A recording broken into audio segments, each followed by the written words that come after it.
जी अस्सलाम वालेकुम स्टूडेंट्स, क्या हाल चाल है जनाब? ठीक ठाक हैं, खैरियत से हैं?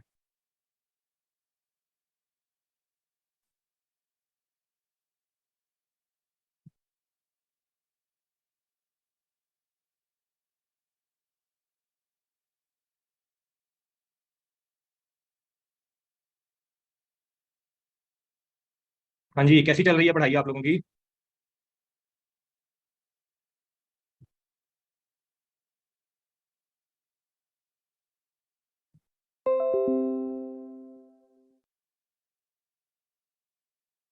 इंशाल्लाह पेपर भी अच्छा होगा और रिजल्ट भी अच्छा आएगा। आप लोगों ने मेहनत की है माशाल्लाह, पूरा सेशन बड़ा रेगुलर आप लोगों ने क्लासेस ली हैं, साथ साथ पढ़ा है, अभी भी आपकी एक्टिवनेस नजर आती है। तो अल्लाह ताला बहुत बेहतर करेगा इंशाल्लाह। अच्छा जी, हमने कल एंटी मनी लॉन्ड्रिंग का एक्ट स्टार्ट किया था। कुछ चीज़ें उसमें हमने कवर कर ली थी, कुछ रह गई थी। इसके साथ हमारा एक आधा टॉपिक रहता है, उसका मैंने कहा था कि आपको मैं जो लेक्चर हैं वो आपके अपलोड कर दिए जाएंगे। उसको आपने पढ़ना है, उसको उनको मसला आए तो हम लाइव भी उन चीज़ों को डिस्कस कर लेंगे। तो आज हमारा कुछ चंद छोटी मोटी चीज़ें हैं, एंटी मनी लॉन्ड्रिंग जो रहता है और इसके पास पेपर्स प्लस कंपनीज एक्ट में छोटा सा एक क्वेश्चन हम वो देखेंगे। कोशिश करेंगे कि जल्दी हम खत्म कर लें ताकि आप लोगों को टाइम मिले। आखिरी क्लास हमारी आपकी जो ईद की छुट्टियों के बाद जो वेडनेसडे आ रहा है, उस दिन हम आखिरी क्लास अपनी रखेंगे जिसमें हम डिस्कस करेंगे आपकी overall exam strategy. Overall strategy जो आपकी लास्ट मंथ की प्रिपरेशन के हवाले से होनी चाहिए, और till the date of exam आपने किस तरह चीज़ों को लेकर चलना है। और चंद जो चीज़ें हमारी सिलेबस के अंदर मोटी मोटी छोटी मोटी रहती होंगी उसको हम डिस्कस करेंगे। तो ईद के बाद वाला जो वेडनेसडे है वो अपने पास नोट कर लें कि हमारी लॉ की क्लास होगी और इंशाल्लाह वो आखिरी क्लास होगी। उसके बाद हमारी मुलाकात इस क्लास में दोबारा नहीं होनी चाहिए। ठीक है जी। वैसे इंशाल्लाह मुलाकात रहेगी। आप पेपर भी दें, उस दौरान भी आपको तैयारी में कोई जरूरत पड़ती है, मैं हमेशा इंशाल्लाह अवेलेबल हूँगा। लेकिन कोशिश करनी है कि अटैम्प्ट अच्छी दें, जाके दोबारा से इस क्लास में आपको ना बैठना पड़े। बड़ा औखा होता है दोबारा से किसी भी सब्जेक्ट को पढ़ना, और 2 घंटे डेली का आपने बर्दाश्त करना होता है। मुझे इतनी खुश चीज़ें आपको मैं पढ़ा रहा होता हूँ। तो वेडनेसडे को इंशाल्लाह लास्ट क्लास हमारी होगी। उससे पहले आज हम देखते हैं कितनी देर में हम आज वाला पोर्शन कंप्लीट करते हैं। अच्छा जी, कल एंटी मनी लॉन्ड्रिंग हमने स्टार्ट किया था। आपको आइडिया भी हुआ वो देख के कि किस तरह का वो लॉ है, किस तरह की पावर्स उन्होंने इन्वेस्टिगेटिंग एजेंसीज को दी हैं। मनी लॉन्ड्रिंग क्या है, उस पर क्या क्या फाइन हो सकता है, उसकी जो रिमेनिंग रहती थी चीजें वो आज हमने देखनी है। सेक्शन 24 हमने मेरा ख्याल है पढ़ लिया था, 25 भी पढ़ लिया था, असिस्टेंस टू अथॉरिटीज वाला। कि जो भी इन्वेस्टिगेटिंग एजेंसी है इनको कोई रिकॉर्ड को असिस्टेंस चाहिए होगी किसी गवर्नमेंट इंस्टीट्यूट से, कहीं से भी रिकॉर्ड चाहिए, कोई डॉक्यूमेंट्स चाहिए, कोई सपोर्ट चाहिए, ये उसको असिस्ट करेंगे। आज 26 से स्टार्ट करना है हमने। यहाँ पे वो हमें बता रहा है ये जो एंटी मनी लॉन्ड्रिंग के अंडर आपके जितनी भी अथॉरिटीज हैं, हमारी नेशनल एग्जीक्यूटिव कमेटी से नीचे एफएमयू तक आए थे हम, और नीचे रिपोर्टिंग एंटिटीज, इनको उन्होंने अलाउ किया है कि आप फेडरल गवर्नमेंट के थ्रू एग्रीमेंट कर सकते हैं। आपकी रिकमेंडेशन पे फेडरल गवर्नमेंट एग्रीमेंट करेगी फॉरेन कंट्रीज के साथ। कई दफा ऐसे होता है कि जैसे कल ही आपने बताया और था कि मुझे मनी लॉन्ड्रिंग का सुन पैसा, मनी लॉन्ड्रिंग का जुर्म जो है वो क्या है, वो कहते हैं लोग यहाँ पे ब्लैक मनी कमाते हैं, 2 नंबर पैसा बाहर ले जाके वाइट करते हैं उसको, या यहीं पे वाइट कर रहे होते हैं। तो इस तरह की चीजों को भी कवर करने के लिए, इस एंगल से चीजों को देखने के लिए फॉरेन कंट्रीज के साथ एग्रीमेंट किए जाते हैं। अगर कोई बंदा हमारा यहाँ से भागा उधर पहुंचा हो और उनसे डिटेल में चाहिए हो, और उन्हें हमसे ऐसी डिटेल चाहिए हो कि कोई वहां पे उन्होंने फ्रॉड किया और यहाँ पे बंदे आ गए हो, तो इस तरह के एग्रीमेंट फॉरेन कंट्रीज के साथ किए जाते हैं। यूनी एग्रीमेंट्स की यहाँ पे बात कर रहा है, वो कहता है फेडरल गवर्नमेंट एग्रीमेंट कर सकती है रेसिप्रोकल बेसिस पे। यानी कि जो इन्फॉर्मेशन हमने लेनी है वो इन्फॉर्मेशन कल को उनको देनी भी पड़ेगी जो उनको चाहिए होगी। किसी भी पाकिस्तान से बाहर जो फॉरेन स्टेट्स हैं उनके साथ एग्रीमेंट किया जा सकता है। किस मकसद के लिए? Investigation and prosecution of any offence. जो इस एक्ट के अंडर आपका ऑफेंस है उसकी इन्वेस्टिगेशन और प्रोसिक्यूशन के लिए उस मुल्क के अंदर कैसे प्रोसीडिंग्स चलेंगी उसके रेलिवेंट लॉ के मुताबिक। एक्सचेंज ऑफ इन्फॉर्मेशन, इन्फॉर्मेशन आपने जो आपस में एक्सचेंज करनी है किसी ऑफेंस की प्रिवेंशन के लिए अंडर दिस एक्ट, या उस रेलिवेंट कंट्री का जो लॉ है। कोई असिस्टेंस आपको चाहिए या आपने प्रोवाइड करनी है, किसी इन्वेस्टिगेशन में कोई एविडेंस चाहिए वो आपने लेना है या उनको देना है, उसके लिए आप एग्रीमेंट कर सकते हैं। और ट्रांसफर ऑफ प्रॉपर्टी, कोई प्रॉपर्टी अगर आप कह देते हैं कि ये हमारे पास प्रोसीड्स ऑफ क्राइम थी और आपके पास ट्रांसफर हुई है, उस प्रॉपर्टी की कैसे ट्रांसफर करना है, उसकी प्रोसीड्स को कैसे ट्रांसफर करना है, उसके बारे में जो एग्रीमेंट्स हैं आप कर सकते हैं फॉरेन कंट्रीज के साथ। अ, साथ वो कहता है कि subject to such conditions exception, मतलब जो आप उस एग्रीमेंट के अंदर आप लिख लेंगे। बड़ी इंपॉर्टेंट बात उन्होंने ये की है कि ये जो एग्रीमेंट है ये इंफोर्सेबल नहीं होगा अगर ये किसी भी तरीके से सोवरेनिटी, सिक्योरिटी और नेशनल इंटरेस्ट या पब्लिक ऑर्डर के अगेंस्ट हो, उसके लिए नुकसानदेह हो। तो फिर इस एग्रीमेंट को एग्जीक्यूट नहीं किया जाएगा, इन्फोर्स नहीं किया जाएगा। इस तरह का एग्रीमेंट करते हुए आपने ध्यान रखना है कि आपकी इंटेग्रिटी, सॉरी सोवरेनिटी, सिक्योरिटी, इसके ऊपर किसी किस्म का कोई डाउट ना आए, कि आप अपनी नेशनल इंटरेस्ट के अगेंस्ट नहीं जाना इस तरह का एग्रीमेंट करते हुए आपने। अच्छा जी, 27, अब आपने एग्रीमेंट जब कर लिया है, अब उस एग्रीमेंट के तहत आगे जो प्रोसीडिंग्स चलनी है उसमें किस किस तरीके की रिक्वेस्ट आपकी तरफ से आ सकती है और किस किस तरीके से रिक्वेस्ट आपकी तरफ से उनको जा सकती है। वो कहते हैं जनाब, अगर कोई आपकी इन्वेस्टिगेशन चल रही है और उसके लिए आपको किसी ऐसे फॉरेन कंट्री से इंफॉर्मेशन चाहिए जो कि कॉन्ट्रैक्टिंग स्टेट है, वो स्टेट जिसके साथ आपका एग्रीमेंट हुआ है, तो वो जो इन्वेस्टिगेशन ऑफिसर है आपका, अगर उसके ख्याल में एविडेंस उसका उस इन्वेस्टिगेशन से रेलिवेंट जो एविडेंस है वो अवेलेबल है उस मुल्क के अंदर जहाँ पे जिसके साथ आपने एग्रीमेंट किया है, तो वो अपनी इन्वेस्टिगेशन एजेंसी के जो हेड है उससे परमिशन लेने के बाद एक रिक्वेस्ट लेटर भेज सकता है कोर्ट को या अथॉरिटी को, जो उस कॉन्ट्रैक्टिंग स्टेट उस फॉरेन कंट्री के अंदर जो अथॉरिटी है, क्या उनको रिक्वेस्ट कर सकता है कि वो जनाब फैक्ट्स एंड सर्कमस्टांसेस को देखें केस की, और जो स्टेप्स आप चाहते हैं उनको लेने के लिए वो आप उन्हें कहेंगे कि ये स्टेप्स आपकी तरफ से रिक्वायर्ड है, आपके पास ये लोग अवेलेबल हैं, उनको आप पकड़े, उनसे ये इन्फॉर्मेशन लें। ये लेटर वो कहते हैं फेडरल गवर्नमेंट आपको तरीका बताएगी कि किस तरीके से आपने ये जो लेटर है उनको डिलीवर करना है।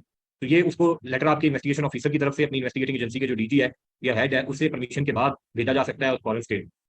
अब जिस तरह आपने लेटर भेजा है इसी तरह उनको असिस्टेंस चाहिए होगी कि जहां पे लेटर उनकी तरफ से आता है, जो रिसीव किया था फेडरल गवर्नमेंट रिसीव करती है किसी कोर्ट या अथॉरिटी की तरफ से जो उस कॉन्ट्रैक्टिंग स्टेट की तरफ से आया है, तो यहाँ पे फेडरल गवर्नमेंट ने फिर ये लेटर जो है वो फॉरवर्ड कर देना है ऑथोराइज ऑफिसर को या ऑथोराइज अथॉरिटी को इस एक्ट के अंदर, जो उनके ख्याल में इस इंक्वायरी के लिए सूटेबल अथॉरिटी है, उसको फॉरवर्ड कर दिया जाएगा। जो इन्फॉर्मेशन चाहिए होगी फिर इस लॉ के अंडर ये इन्फॉर्मेशन उस फॉरेन स्टेट को प्रोवाइड की जाएगी हमारी फेडरल गवर्नमेंट की तरफ से। अच्छा, अब ऊपर तो उसने बात की थी एग्रीमेंट आप इन्फॉर्मेशन के लिए असिस्टेंस के लिए कर सकते हैं। एक रेसिप्रोकल एग्रीमेंट आपका हो सकता है for transfer of accused person. कोई अक्यूज पर्सन है जी, कॉन्ट्रैक्टिंग स्टेट जिसके साथ आपने कॉन्ट्रैक्ट किया है, रेसिप्रोकल ही होता है जी। उनको जो इन्फॉर्मेशन चाहिए आपने देनी है, आपको जो इन्फॉर्मेशन चाहिए वो आपको देंगे, इसी को रेसिप्रोकल अरेंजमेंट कहते हैं। कि ऐसे नहीं है कि ये वन साइडेड है कि आपको इन्फॉर्मेशन चाहिए होगी तो वो देते रहेंगे, जब आपसे मांगी जाए और आप कहेंगे नहीं हमारा तो लॉ ही इजाजत नहीं देता इस चीज की। तो रेसिप्रोकल अरेंजमेंट ही होता है, हमेशा लिखा जाता होता है दो तरफा अरेंजमेंट है, दोनों तरफ से ये असिस्टेंस दी जाएगी। अच्छा, अब ऊपर हमने इन्फॉर्मेशन असिस्टेंस की बात की थी, यहाँ पे अक्यूज पर्सन की बात हो रही है कि आपका कोई बंदा यहाँ पे जुर्म करता है, मनी लॉन्ड्रिंग में इन्वॉल्व है और चुप करके आपके शिकंजे में आने से पहले निकल गया और वो उस कॉन्ट्रैक्टिंग स्टेट के अंदर बैठा हुआ है और वो उसको सपोर्ट कर रहे हैं। अब अगर उसके साथ आपका एग्रीमेंट है तो आपकी तरफ से एक लेटर जा सकता है, उनका आपके साथ मतलब ये एग्रीमेंट है तो उनकी तरफ से आपको एक लेटर आ सकता है अगर कोई अक्यूज पर्सन यहाँ पे है। तो वो कहते हैं जनाब अगर मनी लॉन्ड्रिंग के केस में कोर्ट को लगे कि किसी अक्यूज पर्सन को बुलाना है, उसके अरेस्ट वारंट इशू करने हैं, कि वो डॉक्यूमेंट या उससे जो इन्फॉर्मेशन चाहिए वो लेनी है, या कोई सर्च वारंट इशू करने हैं, और ये किसी ऐसी जगह पे है भाई साहब, या सर्च आपने उस जगह को करना है जो जगह मौजूद है उस कॉन्ट्रैक्टिंग स्टेट के अंदर, तो उस सूरत में कोर्ट की तरफ से ये जो रिक्वेस्ट है, ये वारंट है, उस रेलिवेंट स्टेट के अंदर जो जज मजिस्ट्रेट होगा उसको फेडरल गवर्नमेंट के थ्रू इन्फॉर्मेशन भेजी जा सकती है कि हमें ये बंदा चाहिए, इसको एग्जीक्यूट करें, फला बंदा है, उसको अपने पास बुलाएं, आप अक्यूज पर्सन है। अगर उनका लॉ उस हद तक इजाजत देता है कि आपने कोई प्रूफ दिए और आपके हवाले बंदे को कर दिया जाए तो कर देते होते हैं। अगर उनका लॉ परमिशन ना दे तो कहते हैं हम अपने तौर पर इंक्वायरी करेंगे, आप हमें इन्फॉर्मेशन दें, आप अपनी जो इंक्वायरी इन्वेस्टिगेशन ऑफिसर है उनको भेज दें हमारे पास, हम आप अपने तौर पर इंक्वायरी करेंगे, अगर ये अक्यूज हुआ तो फिर फर्दर आगे प्रोसीडिंग हम करेंगे। यहाँ पे प्रोसीडिंग फिर आगे दोबारा से डिपेंड करता है उनके लॉ के ऊपर कि वो लॉ करता है किसी बंदे को वहां आपके हवाले करना, अगर करता है तो अक्यूज पर्सन को आपके हवाले कर देंगे आफ्टर इन्वेस्टिगेशन। क्लियर है जी? तो ये दोनों को उसमें एड्रेस किया है कि आपकी तरफ से रिक्वेस्ट जा सकती है, फिर उनकी तरफ से भी रिक्वेस्ट आ सकती है। इसी केस में जब रिक्वेस्ट आएगी तो आप उसको शामिल करेंगे अपना सॉरी एंटरटेन करेंगे इस तरह की रिक्वेस्ट को जिस तरह की आपकी रिक्वेस्ट को एंटरटेन कर रहे हैं। हाशिर हम यहाँ पे बेसिकली डील कर रहे हैं मनी लॉन्ड्रिंग को, कि मनी लॉन्ड्रिंग से रेलिवेंट जो चीज़ें हैं उसके लिए वो करें। अब इंटरपोल वाला एग्रीमेंट जो है, माजरत के साथ मुझे उसका कोई बहुत ज़्यादा नॉलेज नहीं है कि इंटरपोल के थ्रू जो आप मंगवाते होते हैं उस एग्रीमेंट में शामिल होने के लिए क्या रिक्वायरमेंट होती है। तो इंटरपोल के थ्रू मंगवा लेते होते हैं, बड़े आप सुनते हैं, और दूसरे दिन इंटरपोल के थ्रू फला जगह से एक मुलजिम पकड़ा ले आए। उसमें फिर आपके सिर्फ मनी लॉन्ड्रिंग वाले नहीं होते, हर तरह के होते हैं कि यहाँ पे कोई बंदा कत्ल करके भाग गया, दुश्मनी थी उसकी, वो बाहर चला गया, या बाहर बैठ के कोई जुर्म कर रहा है। आजकल पाकिस्तान के अंदर इस तरह के अल्लाह माफ करे वाकयात ऐसे हो रहे हैं कि कोई अवाब राय तावान की वारदात होती है और पता चलता है उसमें जिस नंबर से कॉल आ रही है वो कोई यूएई का नंबर है जी, वहां से बैठ के कोई बंदा कॉल कर रहा है और मांग रहा है फला जगह पे इतने पैसे दे दे। तो इस तरह के केसेस में भी इंटरपोल से रब्ता किया जाता है, डिटेल दी जाती है उस स्टेट को कि ये नंबर है आपका, इस नंबर से हमारे पास इस तरह के काम हो रहे हैं, बंदे को पकड़े, तो फिर ले आते होते हैं इस तरह के लोग। अच्छा जी, अब तीसरी बात वो आके बता रहा है हमें कि कोई प्रॉपर्टी है अगर जो फॉरेन स्टेट के अंदर है या पाकिस्तान के अंदर है, प्रॉपर्टी जो बाहर वाले लोग कह रहे हैं कि इसको अटैच किया जाए, सीज किया जाए या जब्त किया जाए। जिस तरह ऊपर हम पढ़ के आए थे तब तक तो मामला था सिंपल, जो कल हमने पढ़ा था। इन्वेस्टिगेशन ऑफिसर बैठा है, उसको किसी को रिपोर्ट मिली है कि ये जो प्रॉपर्टी है ये मनी लॉन्ड्रिंग की है या उसमें इन्वॉल्व है, तो वो अटैच कर सकता है, उसको सीज कर सकता है या जब्त कर सकता है।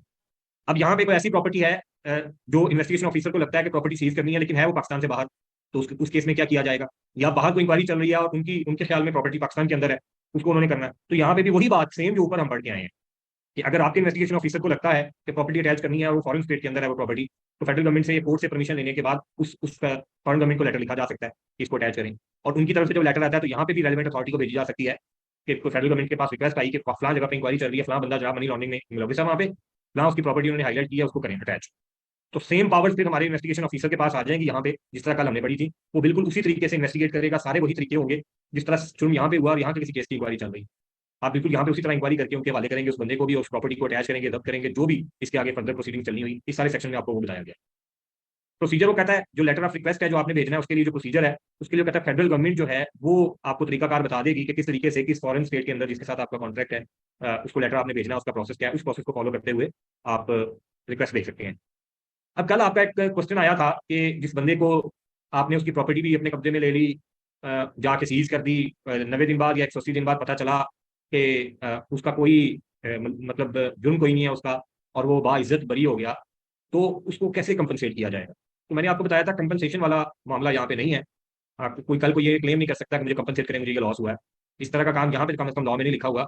बाहर जो तरक्की याफ्ता ममालिक हैं, डेवलप्ड कंट्रीज हैं, वहाँ पे इस तरह का मामला होता है, लोग कर देते होते हैं केस, स्टेट की वजह से मुझे लॉस हुआ है तो स्टेट मुझे कंपनसेट करे। यहाँ पे वो हमें बता रहा है, आपने अंधाधुंध पावर्स पड़ी है इन्वेस्टिगेशन ऑफिसर की, कि उसके पास पावर है, अटैच कर सकता है, सर्च कर सकता है, सीज कर सकता है कोर्ट से इजाजत लेने के बाद। वो कहते हैं ये काम करते हुए वो बंदा जो इन्वेस्टिगेशन ऑफिसर है, जो उसके पास पावर है, उसका अगर गलत इस्तेमाल करेगा, जानबूझ के गलत इस्तेमाल करेगा, मतलब किसी को तंग करने के लिए या किसी के अगेंस्ट उसका पर्सनल कोई मामला चल रहा था तो उसने अपनी इख्तियारात का नाजायज इस्तेमाल किया, तो उसको भी सजा हो। कोई सर्वे किया, छापा गलत मार दिया बगैर किसी रीजन के, तो उसकी भी सजा होगी। वो कहते हैं इन्वेस्टिगेशन ऑफिसर जो है अपनी पावर्स को एक्सरसाइज करते हुए अगर कोर्ट की परमिशन के बगैर चला जाता है, गलत कहीं पे जाके सर्वे या सर्च करता है या डिटेन करता है या अरेस्ट करता है किसी बंदे को, तो ये भाई साहब लायबल होंगे, ये भी जुर्म कर रहे हैं। इनको भी इंप्रिजनमेंट हो सकती है फॉर पीरियड ऑफ 2 ईयर्स। अब मजे की बात यह है कि जब अपने बंदे की बारी आई है कि वो गलत कर रहा होगा, तो यहाँ पे उन्होंने अच्छा इंप्रिजनमेंट को भी जी। कम कर दिया है और फाइन को भी कम कर दिया है। और मुझे खेल बात लिखी है कि फाइन जो है वो हो खामोशी सकता हो है गए कि यार, फिफ्टी आप थाउजेंड तो रुपीज तक। तमीज करते तो भाई हैं। 50,000 किस गिनती में आता है। आपका बंदा जाके छापा मार रहा है, जैसे आपने भी कहा रेपुटेशनल लॉस हो जाता है लोगों को, सब कुछ हो गया, अब वो बाद में रोता हुआ आपके पास आया कि देखिए गलत हुआ, आप मैक्सिमम उसको सिर्फ 50,000 का फाइन करेंगे। यहाँ पे तो बड़ी हैवी किस्म की लिखी होनी चाहिए कि वो नौकरी से भी फारिग होगा, उसको 5 साल की कैद भी होगी, जितना अगले को लॉस हुआ ये लॉस भी पूरा करेगा। लेकिन यहाँ पे आके वो थोड़ी सी डंडी मार गए, उन्होंने कहा कि फाइन हो सकता है 50,000 का, और उसको इंप्रिजनमेंट हो सकती है 2 साल। अगला बंदा बेचारा 2 साल अंदर रह के आया और बाद में पता चले इसकी गलत हरकत की वजह से हुआ है, तो इससे ज्यादा लॉस तो उसको ऑलरेडी हो चुका है। लेकिन क्योंकि लॉ है तो अब इसको फॉलो किया जाएगा। हमें इतना जरूर पता हो कि गलत इस्तेमाल इसका उन्होंने होने से थोड़ा सा बचाया है, कोशिश की है कि गलत इस्तेमाल ना हो इसका। अच्छा जी, अब कल हमने पढ़ा था सीटीआर और एसटीआर के बारे में, करेंसी ट्रांजैक्शन रिपोर्ट और सस्पिशियस ट्रांजैक्शन रिपोर्ट। अब करेंसी ट्रांजैक्शन रिपोर्ट तो जारी होती है, मैंने आपको बताया था वीकली बेसिस पे जो बैंक्स हैं वो रिपोर्ट कर देते हैं, उनका सिस्टम के अंदर कंट्रोल लगा हुआ है, ऑटोमेटिकली रिपोर्ट बन के आपकी चली जाती है। ये जो एसटीआर होती है ये सिस्टम हाईलाइटिंग करता होता है। एसटीआर आपके जो लोग बैठे होते हैं, बिजनेस कर रहे होते हैं, इन्होंने करनी होती है। एसटीआर के केस में ऑब्वियसली सिर्फ बैंक नहीं है, उन्होंने जो कल हमने पढ़ा था प्रॉपर्टी डीलर्स, ज्वेलर्स, आपके अकाउंटेंट्स, उन तमाम को शामिल किया था कि designated non financial institutions and businesses हैं।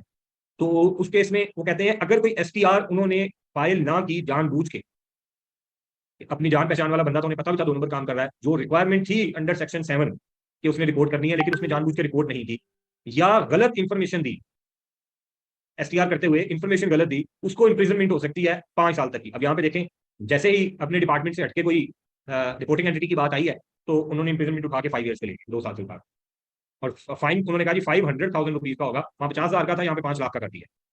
अगर एसटीआर रिपोर्ट नहीं करता या गलत इन्फॉर्मेशन देता है रिपोर्ट करते हुए, तो पता होना चाहिए कि इतना फाइन होगा, इतनी उसको इंप्रिजनमेंट हो सकती है। ये क्वेश्चन आपसे पूछा जा सकता है क्वेश्चन के अंदर, कुछ सिनेरियो बना के कि फलाना भाई साहब है, उन्होंने एसटीआर रिपोर्ट नहीं किया तो बताएं क्या हो। और कोई रिपोर्टिंग एंटिटी है, उनको अगर कनेक्शन होती है तो उनका लाइसेंस और जो रजिस्ट्रेशन है वो भी कैंसिल कर दी जाएगी, उनके खिलाफ जो एडमिनिस्ट्रेटिव एक्शन है वो भी लिया जाएगा। फिर जनाब इन्फॉर्मेशन जो डिस्क्लोज करने की एक उन्होंने सेक्शन 34 हमें बताया, वो कहते हैं डायरेक्टर, ऑफिसर, इंप्लॉई या जो एजेंट्स हैं उस रिपोर्टिंग एंटिटी के, जो रिपोर्टिंग एंटिटी सीटीआर या एसटीआर रिपोर्ट कर रही थी, उन्होंने कोई इन्फॉर्मेशन नहीं देनी डायरेक्टली या इनडायरेक्टली उस बंदे को जिसकी रिपोर्ट कर दी है आपने एसटीआर, सस्पिशियस ट्रांजैक्शन आपने रिपोर्ट की है, उसको डायरेक्टली या इनडायरेक्टली कोई मैसेज आपकी तरफ से नहीं जाना चाहिए, उसको डिस्क्लोज नहीं करना कि आपकी हमने रिपोर्ट कर दी और आपके अगेंस्ट इंक्वायरी शुरू होने वाली है ताकि बंदा अपनी तैयारी करे और निकलता बने, ऐसा काम नहीं करना। अगर आप करेंगे तो ये भी एक ऑफेंस है और उसका भी आपको फाइन जो है 5 साल तक की इंप्रिजनमेंट और 2 मिलियन तक का फाइन आपको हो सकता है इस बेस पे कि आपने किसी को हेल्प आउट किया। क्लियर है जी।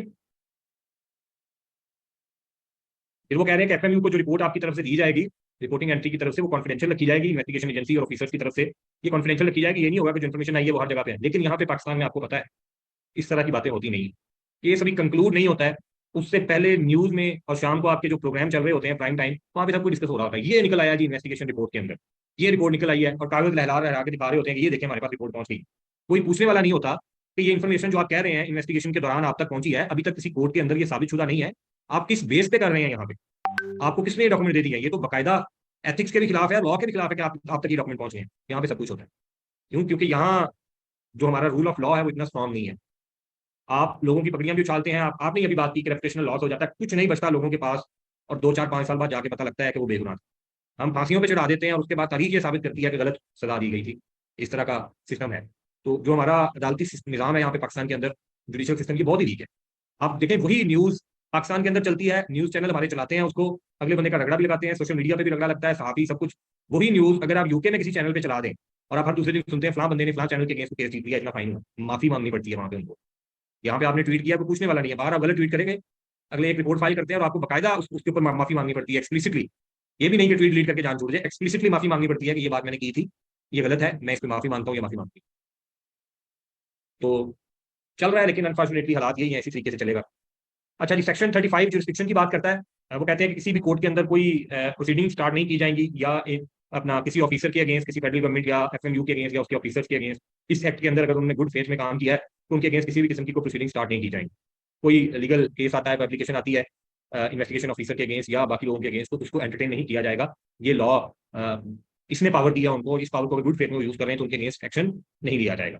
सेक्शन 36 फिर अपने आप को सिक्योर करते हुए वो कहते हैं कि जब नोटिस इशू किया जाए, कोई ऑर्डर, कोई डॉक्यूमेंट इस एक्ट के अंदर, तो आप इस बेस पे उसको ये नहीं जुटला सकते कि इस नोटिस के अंदर ये एरर है या ये गलती है, एड्रेस गलत लिखा है, मेरा नाम गलत लिखा है, कोई मिस्टेक इस तरह की है, इस बेस पे आप उस नोटिस को नलीफाई नहीं कर सकते या चैलेंज नहीं कर सकते।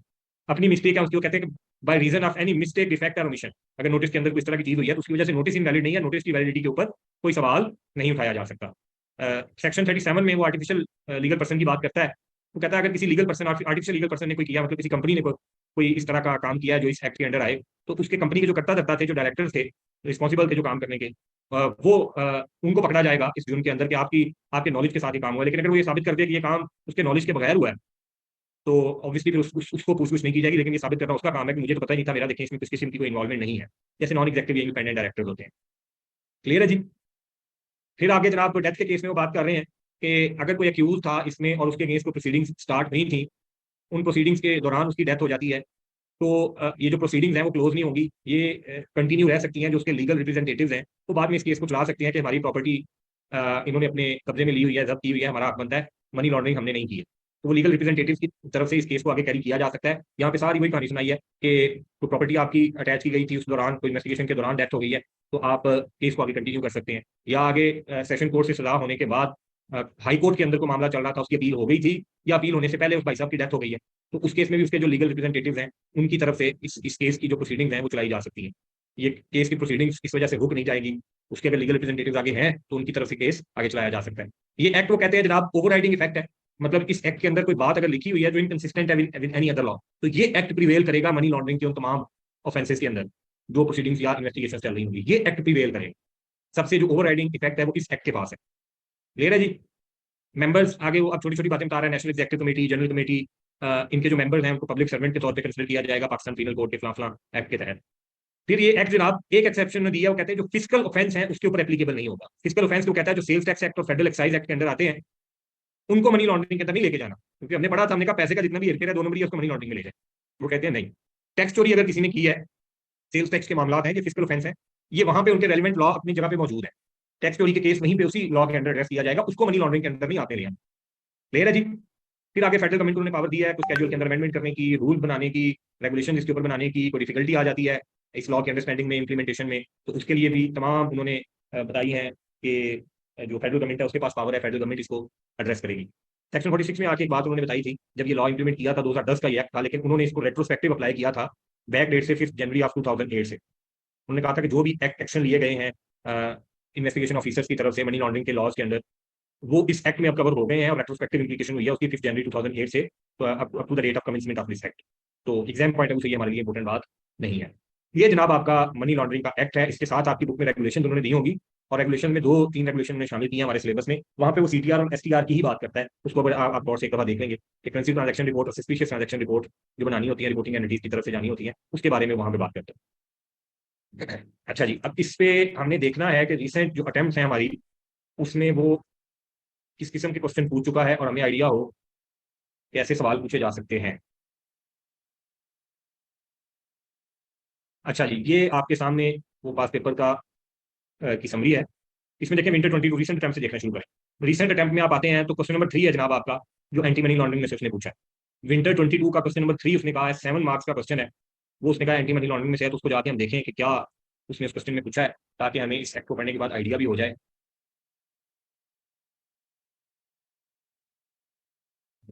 अच्छा जी, ये आपके सामने क्वेश्चन नंबर 3 है।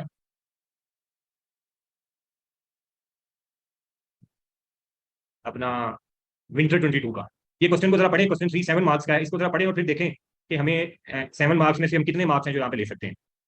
मौजूद है जी तमाम लोग? कोई जवाब नहीं आ रहा? तो पढ़ें, ये क्वेश्चन पढ़ें, इसको फिर हम डिस्कस करते हैं।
हाँ जी, पढ़ा है जी क्वेश्चन। इसमें जब हम एग्जाम हॉल में बैठे होते हैं तो वहां पे थोड़ा सा प्रेशर हमारे ऊपर डिफरेंट होता है, और वहां पे बैठ के ये नहीं पता होता कि अभी हमने एंटी मनी लॉन्ड्रिंग पढ़ा है और ये सर ने बताया कि एंटी मनी लॉन्ड्रिंग का क्वेश्चन है। तो आप इसकी रिक्वायरमेंट को जरा देखें। उसने कहा under the provisions of relevant corporate laws advise LPL management about the risk related to LPL properties, और साथ बता दिया कंपनीज एक्ट को इग्नोर करना है। तो सबसे पहला इशू इस क्वेश्चन के अंदर वहां पे स्टूडेंट्स को ये आया था, कुछ लोग जज नहीं कर सकेंगे कि ये एंटी मनी लॉन्ड्रिंग में से है। आप मुझे बताएं, इस क्वेश्चन को पढ़ के कितने परसेंट आप आइडिया लगा सकते हैं कि ये एंटी मनी लॉन्ड्रिंग में से है जी? तो आइडिया हुआ है आपको, या तुक्का लगाया है, या हमारे उस अर्लियर नॉलेज की बेस पे आप चल रहे हैं कि हम एंटी मनी लॉन्ड्रिंग का ही क्वेश्चन कर रहे हैं? क्योंकि फर्स्ट पैराग्राफ जब आप पढ़ते हैं तो उसमें तो स्ट्रेट फॉरवर्ड उसने फॉरेन एक्सचेंज की बात की, स्टेट बैंक को शामिल किया, तो हमारे बहुत सारे स्टूडेंट तो ये समझे कि ये फॉरेक्स का क्वेश्चन शायद आ गया। वहां तक तो एंटी मनी लॉन्ड्रिंग की बात ही नहीं थी। बी जब दूसरे पैराग्राफ में आए तो आपकी बात बिल्कुल ठीक है, यहाँ पे आके थोड़ा सा आइडिया हुआ कि ये एंटी मनी लॉन्ड्रिंग में कहीं पे जा रही है बात, कोई इन्वेस्टिगेशन ऑफिसर आ रहा है जिसको अपॉइंट कर रहे हैं। अब जब हमने ये डिसाइड कर लिया कि ये एंटी मनी लॉन्ड्रिंग में से आया है, अब उसकी रिक्वायरमेंट को देखें कि प्रॉपर्टी से रेलिवेंट एलपीएल को क्या रिस्क हो सकता है। अगर ये डिसाइड हो गया कि ये क्वेश्चन एंटी मनी लॉन्ड्रिंग में से है, वो जो प्रोसिक्यूटिंग एजेंसी है उन्होंने इन्वेस्टिगेशन जो स्टार्ट करनी है इसकी, उसके बाद इसकी प्रॉपर्टीज के ऊपर क्या रिस्क हो सकता है जी। एग्जैक्टली सबसे पहले अटैचमेंट ऑफ प्रॉपर्टी, और जी सच भी हो सकती है, सीज भी हो सकती है। तीसरे स्टेप में जाके भी कुछ होता है प्रॉपर्टी के साथ। जब कंफर्मेशन होती है तो क्या होता है,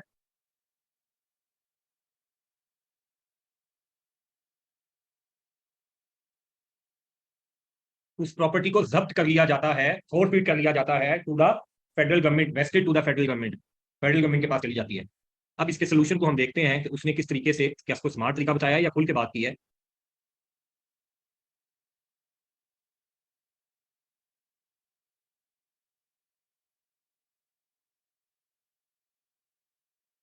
अच्छा जी, ये देखें आपके सामने उसका आंसर आया, बड़ा लंबा चौड़ा लिखा है उसमें, 7 मार्क्स हैं अगर, तो आपने कहा था 12-13 मिनट है। तो यहाँ पे टाइम मैनेजमेंट एक बड़ा मसला हो जाएगा आपके लिए जब इतनी लंबी थ्योरेटिकल कहानी आपको लिखनी पड़ी। सबसे पहले तो उसने कहानी बनानी शुरू की है, पहले पैराग्राफ में उसने बात की थी कि कभी कभी ये कुछ ऐसे सोर्सेज से भी फॉरेन एक्सचेंज कर लेते हैं ट्रांसफर, जो स्टेट बैंक की तरफ से परमिटेड नहीं है। तो वो कहता है जब इस तरह की बात हुई तो कोई थोड़ा सा डाउट आ गया, लेकिन इस डाउट के ऊपर उसको फौरी तौर पे हम प्रोसीड्स ऑफ क्राइम के पास ले जाएं कि ये प्रोसीड्स ऑफ क्राइम है अगर उस आप स्टेट बैंक के रास्ते को अवॉइड कर रहे हैं। तो यहाँ पे एग्जामिनर जा सकता है फौरी तौर पे, हम as a student exam hall में बैठे हुए डायरेक्ट ये बात नहीं लिखेंगे जब तक हम बड़े श्योर ना हो जाए इसके बारे में। प्रॉपर्टी के बारे में हम इस तरह की बातें स्टेट लिख सकते हैं कि जब आपकी इन्वेस्टिगेशन स्टार्ट होगी तो उसने ये इंश्योर करना है कि ट्रांसफर ना हो आपकी कोई प्रॉपर्टी पाकिस्तान के अंदर या पाकिस्तान से बाहर। तो अब आपके ऊपर क्या क्या रिस्क आ सकते हैं। पहली आपकी जो बात आपने कही थी बड़ी बेहतरीन की अटैचमेंट ऑफ लोकल प्रॉपर्टीज, जो आपकी प्रॉपर्टीज है उसको अटैच किया जा सकता है। साथ टाइम पीरियड आपने बताना है कितने दिन के लिए उसको अटैच किया जा सकता है। और बड़ी जो इंपॉर्टेंट बात है वो विद परमिशन ऑफ कोर्ट है, बार बार उसमें लॉ के अंदर लिखा हुआ है। फिर जनाब लोकल प्रॉपर्टीज पे उसमें इसी जो आपकी अटैचमेंट है अगर ये कंफर्म हो जाए कोर्ट की तरफ से तो इसकी पोजेशन भी चली जाएगी, उसको वो आके प्रॉपर्टी को आपके कब्जे से ले जाएंगे या आपको बेदखल कर दिया जाए।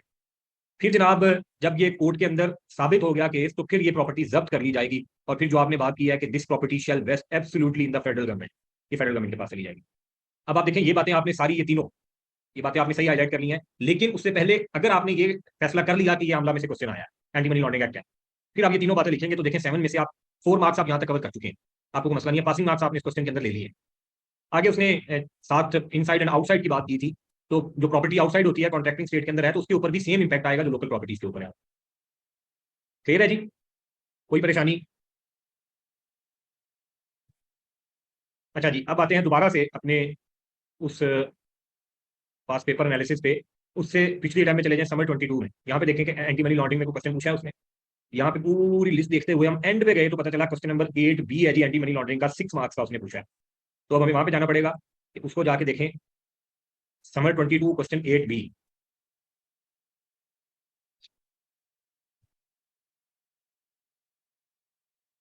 ये जनाब आपका क्वेश्चन है 8, और 8 का बी उसने कहा था एंटी मनी लॉन्ड्रिंग में आपने जाना है। अब इस 8 बी को, सॉरी मैंने शेयर, सॉरी, क्वेश्चन 8 बी ये जनाब आपका समर 22 क्वेश्चन 8 है। उसका बी पार्ट उसने कहा कि आपका एंटी मनी लॉन्ड्रिंग में से है। अब जरा पढ़ें क्वेश्चन 8 बी को और देखें कि यहाँ पे भी उसने आपको रेफरेंस नहीं दिया, उसने कहा एप्लीकेबल कॉर्पोरेट लॉस। तो क्या आप जज कर सकते थे कि ये एंटी मनी लॉन्ड्रिंग में से आया? जरा पढ़ें इसको फिर हम डिस्कस करते हैं।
जी जनाब। सबसे पहले तो ये अपना जरा सोचें कि क्या आप जज कर गए थे, आपको ये बताए बगैर कि एंटी मनी लॉन्ड्रिंग है तो आप डायरेक्ट पहुंच गए थे कि ये 6 मार्क्स एंटी मनी लॉन्ड्रिंग में से उसने पूछे हैं। बाकी उमैर ने बड़ी अच्छी बात की है, ये जो पॉइंट आपने हाईलाइट किया है कि ये आपके ये पार्टनरशिप बिजनेस है। जो रियल एस्टेट ये जो बिजनेस है ये पार्टनरशिप एंटिटी है जो रजिस्टर्ड है रेलिवेंट अथॉरिटीज के पास। तो ये आपके होते हैं जो डेजिग्नेटेड नॉन फाइनेंशियल बिजनेसेस होते हैं जिसमें पार्टनरशिप आती है। तो अब इनकी रिस्पॉन्सिबिलिटी बनती है कि ये रिपोर्ट करें जो सस्पिशियस ट्रांजैक्शन इनके पास आती है। 6 मार्क्स हैं, दो उन्होंने आपके सामने सिनेरियो रखे हैं, दोनों का अलग अलग ड्रेस करें तो 3-3 नंबर का एक होगा। तो उन्होंने बताया आपके जनाब को जैद खालिद साहब हैं, ये एक ओल्ड कस्टमर है, इन्होंने कोई बुकिंग करवाई है, लेकिन उस सूरत में इन्होंने क्या कहा है कि ये जो ओनरशिप है, ट्रांसफर जो करनी है, बुकिंग जो करनी है, अकाउंटेंट के नाम पे करनी है, यानी कि अपने भी आप पे किसी और के नाम पे करवा रहे हैं। तो यहाँ पे आपके कान खड़े हो जाने चाहिए कि कोई मसला है, मेरे ख्याल में सस्पिशियस ट्रांजेक्शन है, वो कहता है आपने रिपोर्ट करना है। दूसरी जगह पे जब गए, कुछ शहीर आजम साहब है, रिटायर्ड गवर्नमेंट ऑफिशियल है, उन्होंने 20 आपसे घर जनाब वो बुक करवाए हैं, पूरी अमाउंट वो कहते हैं उन्होंने दे दिया है डिस्काउंट लेने के लिए, लेकिन अभी तक सीएनआईसी की कॉपी नहीं दे रहे जो आपके लिए जरूरी है मैंडेटरी रिकॉर्ड कीपिंग के लिए। तो यहाँ पे आपकी आती है जो सीडीडी, कस्टमर ड्यू डिलीजेंस जो आपने करनी थी, तो आपकी कंप्लीट अगर नहीं हो पा रही है तो कहता है बिजनेस ट्रांजेक्शन उसके साथ ना करें, और उसके साथ अगर आपको ये लग रहा है कि इस ट्रांजेक्शन के अंदर कोई इशू है या हो सकता है तो आपने रिपोर्ट करना है। तो इसका भी सोल्यूशन एक दफा हम देख लेते हैं, समर 22 क्वेश्चन 8 बी।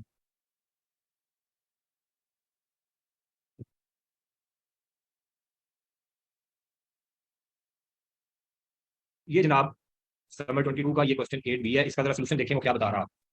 सबसे पहले उसने वो बात जो आपने हाईलाइट की अभी कि ये designated non financial business and profession है, तो इनकी रिस्पॉन्सिबिलिटी है कि ये एंटी मनी लॉन्ड्रिंग के अंडर रिपोर्ट करेंगे एसटीआर। तो यहाँ पे देखें जो पहले भाई साहब हैं इनके अपना जो ट्रांजेक्शन वो कर रहे हैं, अगर आपको सस्पिशियस लगी है तो आपने फौरी तौर पर रिपोर्ट करनी है। दूसरे केस में वो कहते हैं कि बिजनेस रिलेशनशिप में आपने नहीं जाना जब तक आप कस्टमर ड्यू डिलीजेंस ना कर लेंगे।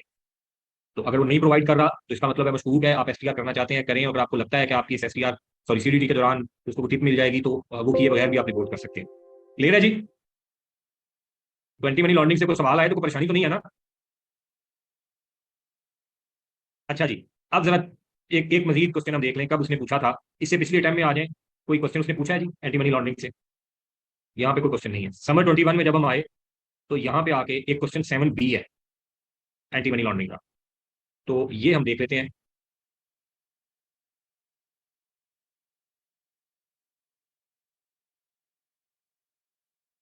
समर 21।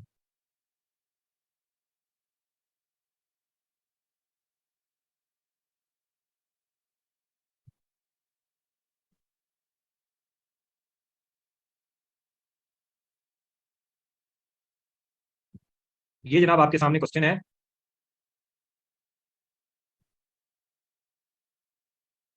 क्वेश्चन नंबर 7 समर 21 का।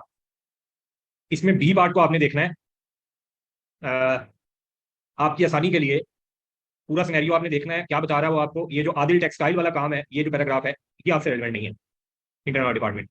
ये जो बी पार्ट है मिस्टर आमिर मलिक वाला, इसको पढ़ें और इसके ऊपर आपने अपनी ऑब्जर्वेशन देनी है। इसको रीड करें फिर डिस्कस करते हैं।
हाँ जी, पढ़ लिया जनाब।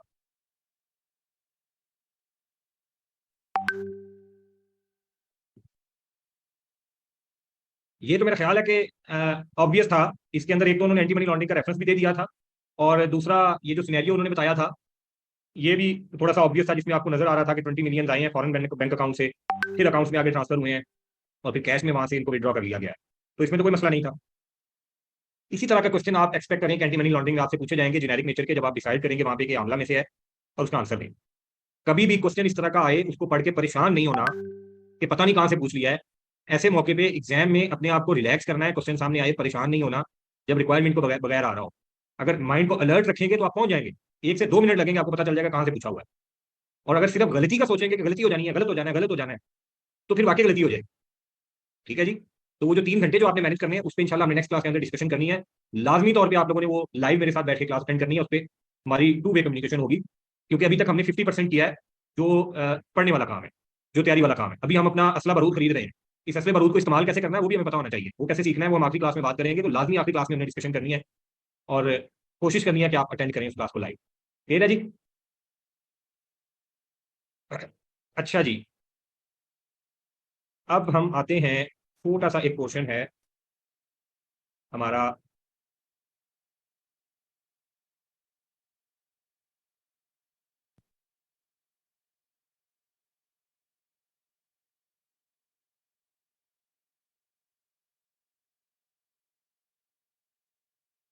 ये जनाब आपके सामने जो ओपन है डॉक्यूमेंट, ये कंपनीज एक्ट, हमारे सिलेबस का जो सबसे बड़ा पोर्शन था ये कंपनीज एक्ट था। इसमें से जितनी इंपॉर्टेंट चीजें हैं मैक्सिमम हमने कवर कर ली हैं, लेकिन ऑब्वियसली सारे का सारा हमारा इतने शॉर्ट टाइम में इसको कवर करना पॉसिबल नहीं था। तो कुछ चीजें हमने इसमें से स्किप की हैं। जब आप स्टार्ट के अपने सेक्शन को देखेंगे, जो मेमोरेंडम वाले आर्टिकल्स वाले सेक्शन 42 आपका कमेंसमेंट ऑफ बिजनेस वाले रजिस्टर्ड ऑफिस से रेलिवेंट आपकी चीजें हैं जनाब। उसके बाद सेक्शन 42 जो आपकी कंपनी थी नॉट फॉर प्रॉफिट वाली, जो आप पढ़ के आए थे अपना, सॉरी, कैप लेवल पे जो चीजें आप कवर करके आए थे वो, इस तरह की सारी चीजें आगे जब आप चलते हैं छोटी छोटी छोटी छोटी चीजें बताई हैं। फिर जनाब आगे वो लेके जाता है आपको शेयर एंड सिक्योरिटी से रेलिवेंट 57 से वो स्टार्ट करता है। इसके ऊपर लॉ से ज्यादा रेगुलेशन के अंदर चीजें मौजूद होती हैं, वो हमने पढ़ी हैं। शेयर कैपिटल से रेलिवेंट जो फिजिकल इंस्ट्रूमेंट्स हैं उसके बारे में बात करता है, डिवेंचर्स के बारे में। ये जो आपके अलॉटमेंट वाले सेक्शन हैं 67 से लेकर 70 तक और आगे 73 तक, इनको आपने एक दफा लाजमी रीड कर लेना है। इसमें अगर आपको कोई मसला आई, जितने मैं आपको बता रहा हूँ सेक्शन, इसमें से कैफ पे हमने मोस्टली पढ़े होते हैं, और बाकी कुछ बेसिक होते हैं बिल्कुल, जो हम इस लेवल पे ये समझ रहे होते हैं कि एग्जाम पॉइंट ऑफ व्यू से कोई उसके अंदर ऐसी चीज नहीं है जो पूछी जाए। ये जो अलॉटमेंट वाला पोर्शन है 67 से आगे 73 तक, डुप्लीकेट सर्टिफिकेट आप रिक्वेस्ट करते हैं या अलॉटमेंट कितने दिन के अंदर करनी है फिजिकल जो शेयर है उनके केस में, तो ये आपने एक दफा इनको लाजमी रीड करना है। यहाँ पे जाके आपको मसला आ सकता है। फिर 74 से 80 तक यहाँ पे भी शेयर के बारे में बातें हैं। तो यहाँ पे कभी कभी एग्जामिनर कोई चीज आपसे पूछ लेता होता है, जैसे एक दो टाइम पहले उसने सेक्शन 76 पेश कर लिया था। तो इन इन सेक्शंस को आपने अपने तौर पे रीड करना है। ये जो हम आज 18 तारीख है और ऑलमोस्ट हम अपना सेशन क्लोज करके बैठे हैं, ये 10-12 दिन है, इसमें आपने ये चीजें कवर करनी है। मैं कभी ये सजेस्ट नहीं करूंगा कि बिल्कुल जीरो छोड़ के चले जाएं। कोई ऐसी चीज एग्जाम में हमारे सामने नहीं आनी चाहिए जो हमारी नजर से गुजरी ना हो, या कम से कम हमें उसका ये पता ना हो कि कहाँ पे है हमारी बुक में। तो इनको रीड करना है। इस पे जो चीज आपको मुश्किल लगे वो आपने मेरे साथ डिस्कस करनी है जी लाजमी। आगे यहाँ से हमने सारा कवर करना शुरू किया था। फिर हमने जनाब ये जो आए थे आपका मॉर्गेज एंड चार्जेस के बारे में, ये था आज हम थोड़ा सा इसको डिस्कस कर लें। इसमें भी कोई ऐसा मुश्किल चीज नहीं है। आप मेरा ख्याल है कैफ लेवल पे, पता नहीं आपके सिलेबस में तब ये शामिल था या नहीं था जब आपने कैफ में पढ़ा था, अब कैफ में उन्होंने शामिल किया हुआ है। बेसिकली ये एरिया डिस्कस करता है आपके जो लोन ले रही होती हैं कंपनी, स्पेसिफिकली जो फाइनेंशियल इंस्टीट्यूशन से लोन ले रही होती हैं, जो सिक्योरिटी आपने उनको देनी होती है, उस सिक्योरिटी की रजिस्ट्रेशन के बारे में ये डिस्कस करता है। और रेलिवेंट प्योर सेक्शन में जाने से पहले अगर मैं आपको उसका हमेशा की तरह जैसे हम बात करते हैं कि इसका निचोड़ क्या है वो हम डिस्कस कर लें। पहली चीज मैंने आपको बताई कि जो आप लोन लेते हैं उसके अगेंस्ट आपने को सिक्योरिटी प्रोवाइड करनी होती है उस फाइनेंशियल इंस्टीट्यूशन को जिससे आपने लोन लिया है। अब वो सिक्योरिटी को प्रोवाइड करनी है, उसकी डिफरेंट टाइप्स होती हैं, उसमें हम डिफरेंट टर्म यूज करते हैं। मॉर्गेजेस एंड चार्जेस, उसको ओवरऑल टर्म का जो हम यूज करते हैं कि मॉर्गेजेस एंड चार्जेस है, मॉर्गेज हुई है, चार्ज हुई है, प्लेज हुई है, ये तमाम। ये सिंपल इसी तरीके से नहीं हो जाता कि आपका आपस में एग्रीमेंट हुआ और आपने कहा हमारी जो फलां लैंड है उसकी डॉक्यूमेंट्स हम आपको दे देते हैं, उसके ऊपर आपका चार्ज क्रिएट हो गया और आप लोन दे दें। कंपनीज एक्ट कहता है कि इस तरह का कोई भी एग्रीमेंट जब आपने आपस में करना है तो इस तरह का एग्रीमेंट करने के बाद आपने रजिस्ट्रार के पास आके उसको रजिस्टर करवाना है। आपका ये रिकॉर्ड जब तक रजिस्ट्रार के पास रजिस्टर नहीं होगा हम इस चार्ज को इफेक्टिव नहीं समझेंगे। अब इसका नुकसान क्या होता है? आप बैंक के पास लोन लेने गए, आपने चार्ज क्रिएट भी करवा लिया, लोन भी आपको मिल गया, साल डेढ़ हो गया, 5 साल का लोन था, साल डेढ़ गुजर गया, पता चला कंपनी वाइंड अप हो रही। अब जब वाइंडिंग अप होगी कंपनी की और क्रेडिटर्स की एक लिस्ट बनेगी, तो उस क्रेडिटर्स की लिस्ट में इस बैंक को जिससे आपने लोन लिया था लेकिन चार्ज रजिस्टर नहीं करवाया था, इसको सिक्योर्ड क्रेडिटर नहीं समझा जाए। तो कहता है सिक्योर्ड क्रेडिटर हम उसी को कहेंगे जिसकी सिक्योरिटी की रजिस्ट्रेशन रजिस्ट्रार के पास आपने करवाई हो। फॉलो किया जी, बात समझ आई है? ये पोर्शन आपका मॉर्गेजेस एंड चार्जेस वाला उस रजिस्ट्रेशन की रिक्वायरमेंट को डिस्कस करता है, उसी के साथ जो रेलिवेंट चीजें हैं उनको डिस्कस करता है। अब यहाँ पे एक सवाल ध्यान में ये आता है कि कल को बाइंडिंग अप होती है और लिक्विडेटर साहब आके कहते हैं बैंक को कि आपका तो चार्ज रजिस्टर ही नहीं है, तो आपके तो पैसे नहीं देने। इसमें थोड़ा सा एक फर्क है। क्या लिक्विडेटर ये कह सकता है कि हमने आपके पैसे नहीं देने, आपने रजिस्टर नहीं करवाया था चार्ज आके? क्या ख्याल है? बैंक को ये जवाब मिल सकता है कंपनी की तरफ से, ये चार्ज रजिस्टर नहीं हुआ, हम आपके पैसे नहीं देते? वो कहता है नहीं। इसका मतलब ये नहीं है कि आपने पैसे नहीं देने, वो लायबिलिटी आपकी है, जो लोन आपने लिया वो पे करना है कंपनी ने। नुकसान इसका उस फाइनेंशियल इंस्टीट्यूशन को है कि वो अब सिक्योर्ड क्रेडिटर से निकल के अनसिक्योर्ड की लिस्ट में आ जाए, और जो अपने तौर पे उसने चार्ज उस पर क्रिएट किया हुआ था, जो रजिस्टर नहीं था, वो उसके ऊपर प्रेफरेंस उसको नहीं मिलेगी। अब याद करें वो वाइंडिंग अप वाला क्वेश्चन जिसमें हमने सिक्योर्ड क्रेडिटर्स को, जो बैंक थे, उनको प्रेफरेंस दी थी, याद है ना? अगर उनमें से किसी का चार्ज रजिस्टर ना होता रजिस्ट्रार के पास, तो उसको हम सिक्योर्ड क्रेडिटर में नहीं लेके जा सकते थे। ये फायदा है सिक्योरिटी का। अब आगे देखते हैं वो क्या बता रहा है। वो कहता है जनाब ये जो मॉर्गेज या चार्ज आपने क्रिएट करवाना है अपनी किसी भी प्रॉपर्टी के ऊपर, उसके स्पेसिफाइड पर्टिकुलर जो है उस इंस्ट्रूमेंट की कॉपी के साथ जो एग्रीमेंट आपका आपस में हुआ है, ये आपने रजिस्ट्रार को फाइल करनी फॉर रजिस्ट्रेशन, और विद इन 30 डेज है। इस पूरे पोर्शन के अंदर 30 डेज उसने रखे हैं आपके हर जगह पे कि आपने जो रजिस्ट्रेशन करवानी है 30 डेज में करवानी है, मॉडिफिकेशन करवानी है 30 डेज में करवानी है, डी रजिस्ट्रेशन करवानी है 30 डेज में करवानी है। तो विद इन 30 डेज आपने ये रजिस्ट्रेशन करवानी है जब आपका ये चार्ज क्रिएट हुआ। थोड़ी सी इसके अंदर एक कम्प्लेक्सिटी आती है कि अगर कोई ऐसी प्रॉपर्टी है या कोई ऐसा चार्ज है जो पाकिस्तान से बाहर रजिस्टर हुआ है, तो उस केस में क्या है, वो कहते हैं अगर पाकिस्तान से बाहर रजिस्टर हुआ है और किसी ऐसी प्रॉपर्टी के बारे में है जो पाकिस्तान से बाहर है, तो 30 दिन के अंदर अंदर जब आपका ये इंस्ट्रूमेंट या जो कॉपी है पाकिस्तान के अंदर पहुंची है, उसके 30 दिन के अंदर अंदर आपने इसको रजिस्टर करवाना है। या वो कहता है मॉर्गेज चार्ज पाकिस्तान के अंदर क्रिएट हुआ है लेकिन प्रॉपर्टी पाकिस्तान से बाहर है, उस सूरत में जब क्रिएट हुआ है उसके 30 दिन के अंदर अंदर आपने रजिस्ट्रार के पास इसकी रजिस्ट्रेशन करवानी। क्लियर है जी? फिर वो कहते हैं जनाब एक लिस्ट पूरी आपको बता रहा है कि ये चार्जेस हैं जो आपने रजिस्टर करवाने हैं। लिस्ट को हम पढ़ते हैं तो पता चलता है कोई चीज उसने छोड़ी नहीं है। हर किस्म का चार्ज जो आपके current asset, non current asset, किसी भी किस्म का आपने सिक्योरिटी जो क्रिएट करवाई है, वो तमाम आपको रजिस्टर करवानी पड़ती है। इस पूरी लिस्ट के अंदर उन्होंने आपको ये बताया, एक दफा आपने इसको रीड कर लेना जनाब। अच्छा जी, आगे इसमें जो इंपॉर्टेंट बात पहले मैंने आपको बता दी है कि किसी बंदे का इसके ऊपर जो ऑब्लिगेशन फॉर रीपेमेंट है वो खत्म नहीं होगा अगर रजिस्ट्रेशन नहीं करवाई जाती। नॉन रजिस्ट्रेशन का नुकसान सिर्फ ये होगा कि वो सिक्योर्ड क्रेडिटर की लिस्ट से निकल के अनसिक्योर्ड क्रेडिटर की लिस्ट में चला जाएगा। लेकिन अब प्रैक्टिकली होता ही नहीं है। फाइनेंशियल इंस्टीट्यूशन जब तब तक आपको लोन ही नहीं देते तब तक आप उनको एससीसीपी का फॉर्म नहीं देते। फॉर्म 10 होता है आपका रजिस्ट्रेशन का, चार्ज के रजिस्ट्रेशन में। अच्छा, 101 में आके इसी तरह की चार्ज की बात करता है। कहता है अगर आपने डिबेंचर इशू किए थे और वो सिक्योर्ड डिबेंचर थे, अब डिबेंचर तो होते हैं छोटी छोटी डिनोमिनेशन के, वहां पे फिर आप एक ट्रस्ट क्रिएट करके एक पूरी प्रॉपर्टी डिबेंचर होल्डर्स के नाम कर देते हैं सिक्योरिटी के तौर पे, उसकी भी वो कहता है आपने रजिस्ट्रेशन करवानी होती है। उसमें तमाम जो डिबेंचर होल्डर्स हैं उनका इक्वल राइट होता है उस प्रॉपर्टी के ऊपर जो सिक्योरिटी के तौर पे आपने क्रिएट की। रजिस्ट्रार के पास वो कहता है रजिस्टर हर कंपनी का मौजूद होगा, रजिस्ट्रेशन का जो चार्ज उसने क्रिएट करके अपना आपने रजिस्टर करवाया है, रजिस्ट्रार के पास होगा तो उसकी एक डिटेल होगी। फिर जनाब अगली जो इंपॉर्टेंट बात है इसके अंदर, इंटरेस्टेड पार्टी, वो कहते हैं अगर कंपनी नहीं जाती है रजिस्ट्रेशन के लिए तो जो दूसरी काउंटर पार्टी है जैसे फाइनेंशियल इंस्टीट्यूशन है वो भी जा सकता है रजिस्ट्रार के पास एप्लीकेशन लेके, डॉक्यूमेंट्स लेके रजिस्ट्रेशन के। उस सूरत में जितने रजिस्ट्रेशन के चार्जेस होंगे जो उन्होंने पैसे पे किए हैं बाद में वो कंपनी से लेंगे और कंपनी उनको पे करेगी। सिर्फ ये है कि दोनों में से कोई भी पार्टी जाके ये रजिस्ट्रेशन करवा सकती है। 106 में वो मॉडिफिकेशन की बात करता है। वो कहता है कि इनिशियली अगर आपने चार्ज रजिस्टर करवाने की रिक्वायरमेंट आपको बताई गई है और आपने करवाना है तो उसकी मॉडिफिकेशन भी आपने रजिस्टर करवानी है। कल कल को चेंज करते हैं उस प्रॉपर्टी के नेचर में, आपके एग्रीमेंट में कोई चेंज आता है तो उसकी मॉडिफिकेशन भी आपने जाके रजिस्टर करवानी है। अब यहाँ पे इस पूरे एरिया में अगर एग्जाम पॉइंट ऑफ व्यू से देखें तो सेक्शन 108 आपका इंपॉर्टेंट है। ये रेक्टिफिकेशन की बात करता है। ये कहता है 30 दिन के अंदर आपको कहा गया था आप रजिस्टर करवाएं। दो सूरतें हो सकती हैं, एक 30 दिन के अंदर या तो आपने इसको रजिस्टर ही नहीं करवाया, दूसरा अगर रजिस्टर करवाया तो उसमें कोई एरर है तो अब आपने उसको रेक्टिफाई करना है। तो उस सूरत में वो कहता है अब आप कमीशन को आके रिक्वेस्ट करेंगे कि हमने जो रजिस्ट्रार के पास पर्टिकुलर फाइल नहीं किए हैं ये मतलब कमीशन हमसे हुई है, अनइंटेंशनल है, जानबूझ के हमने नहीं किया, या जो मिस स्टेटमेंट या कोई उसके अंदर कोई गलती हमसे हुई है वो भी अनइंटेंशनल है, एक्सीडेंटल है, गलती से हुई है ये, तो कमीशन अगर मुतमईन होगा तो कमीशन अलाउ कर देगा कि आफ्टर 30 डेज भी इसको रजिस्टर कर दें, मॉडिफिकेशन कर दें। कमीशन उस पर ऑर्डर देगा, आप ये ऑर्डर की कॉपी लेके फिर रजिस्ट्रार के पास जाएंगे कि देखें कमीशन ने हमें अलाउ कर दिया, 30 दिन चूंकि गुजर चुके हैं लेकिन हमने कमीशन को जाकर रिक्वेस्ट की थी और वो मान गया। फिर कमीशन की इस रिक्वेस्ट अपना ऑर्डर की बेस पे आपका जो रजिस्ट्रार है वो आके आपको इस चार्ज को रजिस्टर करने की परमिशन दे देगा इवन आफ्टर 30 डेज। तो इस तरह का सिनेरियो अगर बना के आपको दिया जाए और पूछा जाए कि इस तरह का कोई सिनेरियो आया है, कोई केस आया है कि रजिस्ट्रेशन नहीं हो सकती, तो अब बताएं बैंक आपसे पैसे वापस मांग रहा है, आपके पास क्या रास्ता है? तो आप उसको सेक्शन 108 का रेफरेंस दे दें कि कमीशन के पास जाएं, वो बात मान जाएगा, उसको मना ले, पैसे फौरी तौर पे वापस देने की नौबत नहीं आएगी, आप सिक्योर करवा दे बैंक। फिर जनाब चार्ज आपका सेटिस्फाई हो गया, मतलब पे हो गया। अब आपने जो रजिस्ट्रार के पास नोट करवाया हुआ था कि हमारी फलां प्रॉपर्टी है उसके ऊपर हमने फलां बैंक का चार्ज क्रिएट किया हुआ है, सिक्योरिटी है, अब अगर खत्म हो गया तो भी तो रजिस्ट्रार को आपने जाके बताना है। तो उसके बारे में वो कहता है कि कंपनी रजिस्ट्रार को इंटीमेट करेगी जब वो पे कर दे पार्शली या इन फुल उसको पेमेंट कर दे उस लोन की, तो रजिस्ट्रार को उन्होंने जाकर बताना है with in a period of 30 days कि हमने ये पे कर दिया है, चार्ज सेटिस्फाइड है, अपने पास नोट कर लेंगे चार्ज जो क्रिएट हुआ था खत्म होंगे। अब रजिस्ट्रार के पास तो दोनों पार्टी का डेटा मौजूद था, क्या कंपनी के कहने पर रजिस्ट्रार खत्म कर देगा? वो कहते हैं फिर रजिस्ट्रार साहब जो है ये उस मॉर्गेज या चार्ज होल्डर को नोटिस भेजेंगे कि हमें कंपनी कह रही है हमने लोन पे कर दिया है, चार्ज अब खत्म हो चुका है, क्या कोई आपके पास कोई रीजन है कि कंपनी की इस बात को आप झुटला सकें? 14 दिन का टाइम उनको देना है 14 दिन के अंदर अंदर उनको कहना है कि आप रिप्लाई कर। अगर बैंक को एतराज होगा, बैंक रिप्लाई कर दे उनको। या दूसरा तरीका, कंपनी इस 14 दिन वाले काम से बचना चाहती है तो पहले बैंक से एनओसी ले, उस एनओसी के साथ जाके रजिस्ट्रार को रिप्लाई अपना अप्लाई कर दे कि चार्ज सेटिस्फाई हो गया। फिर रजिस्ट्रार ये नोटिस भेजने की जरूरत नहीं होती, ऑलरेडी कंपनी के पास एनओसी होता है उस क्रेडिटर की तरफ से। फिर फौरी तौर पर आपके चार्ज की जो सेटिस्फेक्शन है वो रजिस्टर हो जाती है। क्लियर है जी। आगे उन्होंने कहा कि अगर कंपनी नहीं भी इन्फॉर्म करती है और रजिस्ट्रार के पास इन्फॉर्मेशन चली जाती है कि ये पेमेंट हो चुकी है, तो रजिस्ट्रार अपने तौर पे भी नोटिस इशू करके ये सेटिस्फेक्शन अपने पास रिकॉर्ड कर सकता है। कंपनी ने भी अपने पास एक register of mortgage and charges जो है वो अपना बना के रखना है। उसकी आगे फॉर्मेलिटीज के अकाउंट्स को देख सकता है, कौन नहीं देख सकता वो बता रहा है जी। एक छोटा सा पोर्शन आगे रिसीवर्स एंड मैनेजर्स के बारे में बताता है सेक्शन 113 से। यही चार्ज आपने अपनी किसी प्रॉपर्टी के ऊपर क्रिएट करवाया था, कल को आप लोन नहीं पे कर रहे हैं। अब बैंक आपकी ये जो प्रॉपर्टी है इसको आके अपने कब्जे में लेना चाहता है जो आपने चार्ज क्रिएट करवाया था। एक तो सिंपल सिनेरियो हमारे दिन में ये आता है कि बैंक को लोन नहीं पे किया, बैंक आके अपनी सिक्योरिटी को इन्फोर्स करे और आपसे लेके बेच दे और पैसे पूरे कर। इशू वहां पे आता है जहां पे एक से ज्यादा क्रेडिटर्स एक ही प्रॉपर्टी के अंदर उनका चार्ज होता है, इक्वल चार्ज उनका आपने क्रिएट किया होता है, और एक ही प्रॉपर्टी पे एक से ज्यादा बैंक होते हैं। अब वहां पे बड़ी वर्स्ट सिचुएशन अगर हो जाएगी तो ये जो क्रेडिटर्स हैं ये फिर अपॉइंटमेंट करवा लेते होते हैं रिसीवर या मैनेजर की, जिसने मैनेजमेंट करनी होती है उस प्रॉपर्टी की, और इसमें वो कहता है कि to ensure the enforcement of security of companies property.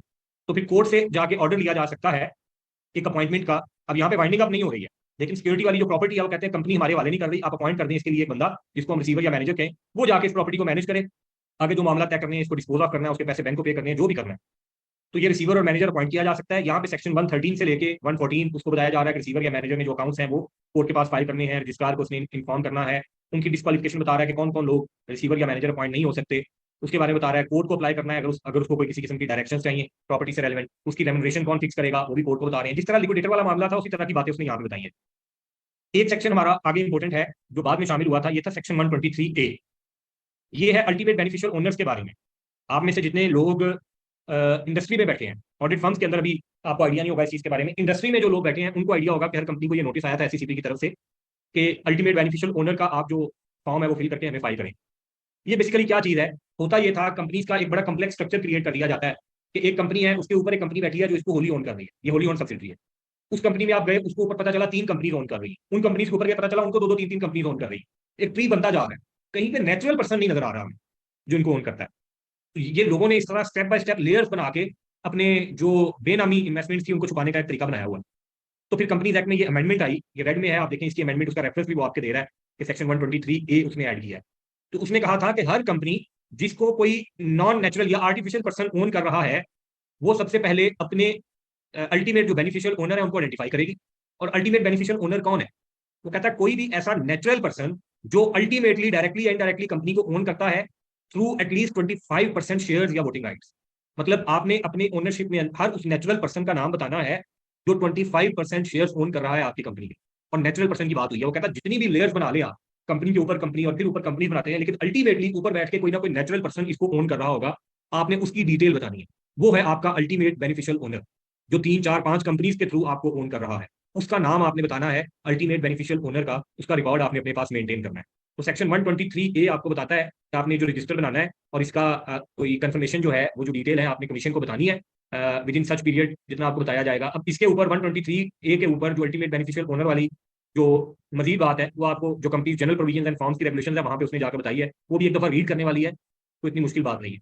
तो इस यूबीओ अल्टीमेट बेनिफिशियल ओनर की टर्म हम इससे पहले एक लॉ के अंदर पढ़ के आए हैं, वो आपको आप में से कोई रेफरेंस दे सकता है मुझे कि कहाँ पे हमने पढ़ी है? दोबारा सोचें। 5% ओनरशिप थी, अल्टीमेट बेनिफिशियल ओनरशिप वाली हम कभी कहीं रिसेंटली पढ़ के आए हैं, स्पेसिफिकली उसने कहा यूबीओ।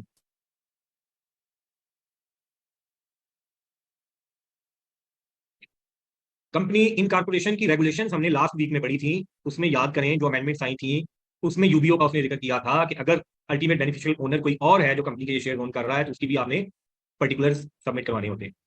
याद है या भूल गए हैं? अभी तक तो भूले हुए हैं आप, इसका मतलब है आपने इनकॉर्पोरेशन की वो जो पढ़ी नहीं है अभी तक रेगुलेशन दोबारा से। तो ये सेक्शन आपको बताना एग्जाम पॉइंट ऑफ व्यू से ज्यादा प्रैक्टिकल पॉइंट ऑफ व्यू पे इंपॉर्टेंट है। आपने कल को जब कंपनीज में जाना है तो आपको पता हो कि 123A के अंदर उसने यूबीओ के बारे में बताया है। तो आज का जनाब हम यहाँ पे क्लोज करते हैं। हमारी जो 2 टॉपिक रह गए हैं उसके मैंने आपको बताया था लेक्चर्स आपके एलएमएस में अपलोड होंगे। फिर भी आपको अगर उसमें कोई इशू आए तो मुझे बताना है, आपकी क्लास में भी हम डिस्कस करेंगे। और व्हाट्सएप पे भी मैं आपके पास अवेलेबल हूँ छुट्टियों में। व्हाट्सएप में एक्टिविटी होगी तो मुझे नजर आएगा कि आप लोग पढ़ रहे हैं। तो जितनी मेहनत आपने की है पिछले 4-5 महीने में उसको जाया नहीं करना, आखिरी महीने में आपने आके इसको अच्छे तरीके से कवर करना है। लॉ को छोड़ना नहीं है, 2-4 दिन छोड़ दिया यकीन करें 5वें दिन ऐसे लगेगा लॉ भूल गया सारा, तो छोड़ना नहीं है इसको। और मॉक लाजमी अटेम्प्ट करना है, उठा के घर ले जाए, घर बैठ के अटेम्प्ट कर लें, सोल्यूशन के साथ मैच कर लीजिएगा, लेकिन करना लाजमी है। मेरी कल क्लास नहीं है, अब आखिरी क्लास होगी हमारी नेक्स्ट वीक ईद के बाद, जो वेडनेसडे है उस दिन होगी हमारी क्लास। उसमें हम फिर डिस्कस करेंगे चंद काम की चीजें जो आपने आखिरी महीने और अपने 3 घंटे 15 मिनट में इंप्लीमेंट करनी है। तो इजाजत दें, कोई है आपकी तरफ से कोई चीज डिस्कस करने वाली? मेरी तरफ से आप लोगों को एडवांस ईद मुबारक। अल्लाह ताला आपके लिए ये ईद भी मुबारक करे और ये आने वाली अटेम्प्ट भी मुबारक करे जी। रमजान वाली अटेम्प्ट वैसे बड़ी लकी होती है, इसमें पेपर बड़े पास हो जाते होते हैं। तो बाकी मैंने आपको कहा कि ये लाइव जो इंटरेक्शन है हमारा, वो कुछ देर के लिए खत्म हो रहा है, लेकिन लाइव इंटरेक्शन हमारा उस ग्रुप में और व्हाट्सएप पे अवेलेबल है। कुछ भी पढ़ते हुए, छोटा सवाल है, बड़ा सवाल है, दूसरी दफा, तीसरी दफा, चौथी दफा नहीं समझ आ रहा, फ्रैंकली पूछना है आपने, बगैर परेशानी के, बार बार पूछना है जी। जो अमेंडमेंट्स आई हैं उनकी क्या, अबू आप क्या बात कर रहे थे? आपको अपडेट्स मिल गई हैं? नहीं जी, जो अमेंडमेंट्स अभी आई आपकी तरफ से आई हैं, उसकी कोई आपकी बुक में नहीं शामिल, उसको अपडेट करना है आपने बुक में। मैंने बताया था पैक में अवेलेबल है, मैंने एक नंबर भी आपका अपना एक पेज शेयर किया था, उन्होंने जो मेरे साथ शेयर किया था फॉरवर्ड कर दिया था मैंने ग्रुप में, कि इन नंबर पर रब्ता करके या इन जगह से आपको अपडेट्स मिल सकती हैं, आप अपनी बुक में अपडेट लगा रहे हैं जी। अबू एनबीएफसी के अंदर जो अपडेट आई है हमसे रेलिवेंट, उसमें सिर्फ एक दो लाइनों की वो अमेंडमेंट है जो 15 बी के अंदर आई है। इसके अलावा हमसे रेलिवेंट बाकी एनबीएफसी वाला क्वेश्चन नहीं है। लोग इस पर परेशान हो रहे हैं कि पता नहीं नई नई चीजें उन्होंने शामिल कर दी हैं। हमसे रेलिवेंट अगर कोई प्रोविजन हमारे सिलेबस में नहीं है तो उसकी अपडेट हमारे सिलेबस में शामिल कैसे होगी जी? पोस्टल बैलेट के अंदर ज्यादा चेंजेस हैं, उसको आपने एक बार रीड करना है, लेकिन सबसे इंपॉर्टेंट चीज, अपनी बुक को लाजमी अपडेट करके जाना है एग्जाम में। वो आपने आउटडेटेड नहीं ले जानी, बड़ा मसला होता है एक आदि भी आउटडेटेड आप चीज ले जाओ, उसी में से क्वेश्चन आ जाए। तो अपडेट्स आपने ले लेनी है जहां से रेलिवेंट, जिस बुक शॉप से वो आपको दे रहे हैं, जो भी बुक आपके पास अवेलेबल है, ऑनलाइन आपको भेज रहे हैं, किसी बुक शॉप से मिल रही है, उसको अपडेट करने जितनी जल्दी हो सके। तो इजाजत दें जी, इंशाल्लाह हमारी मुलाकात होती है ईद के बाद, एक ही क्लास होगी, वेडनेसडे को इंशाल्लाह मिलते हैं। बहुत शुक्रिया, जज़ाकल्लाह, अल्लाह हाफिज़।